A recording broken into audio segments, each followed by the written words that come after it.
Maithili express की शानदार प्रस्तुति।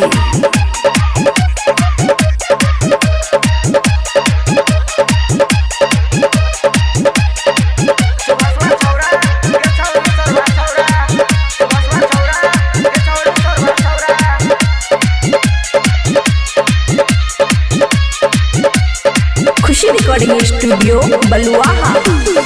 मनवा छौरा गे छोरी विकसवा छौरा, मनवा छौरा गे छोरी विकसवा छौरा। मोबाइल किन दलकौ गे चुम्मा खूबे ललकौ, मोबाइल किन दलकौ गे चुम्मा खूबे ललकौ। सहरसा में पटाई के खगड़िया मजा ललकौ। गे सोन नवीनमा छौरा गे छोरी कुंदनमा छौरा, नवीनमा छौरा गे छोरी कुंदनमा छौरा। सुभाषवा छौरा गे छोरी सोरवा छौरा, सुभाषवा छौरा गे छोरी सोरवा छौरा।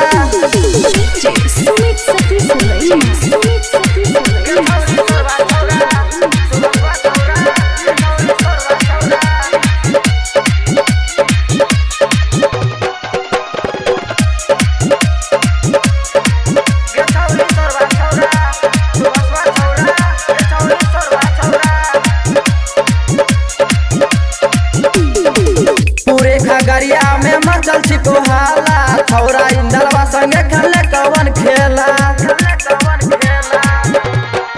पूरे खगड़िया में मचल छिको हाला, छौरा इंदलवा संगे खेले कवन खेला।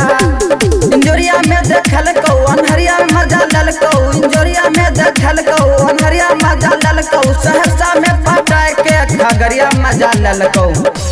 शंकरवा छौरा गे छोरी रंजैया छौरा, शंकरवा छौरा गे छोरी रंजैया छौरा। डीजे वाला गे छोरी श्याम सुंदरा छौरा, डीजे वाला गे छोरी श्याम सुंदरा छौरा, डीजे वाला गे छोरी श्याम सुंदरा छौरा। डीजे वाला गे छोरी श्याम सुंदरा छौरा।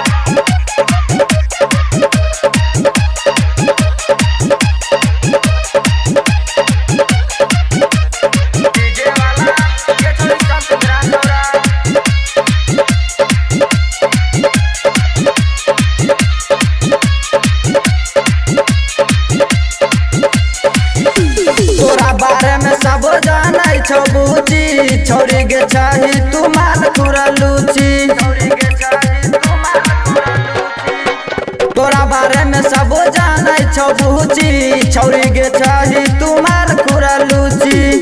धर्मेंद्र जे कहल कौ राकेश रंजना ललकौ, धर्मेंद्र जे कहल कौ राकेश रंजना ललकौ। सहरसा में पटाई के खगड़िया मजा ललकौ। संतोषवा छौरा गे छोरी संजैया छौरा, संतोषवा छौरा गे छोरी संजैया छौरा।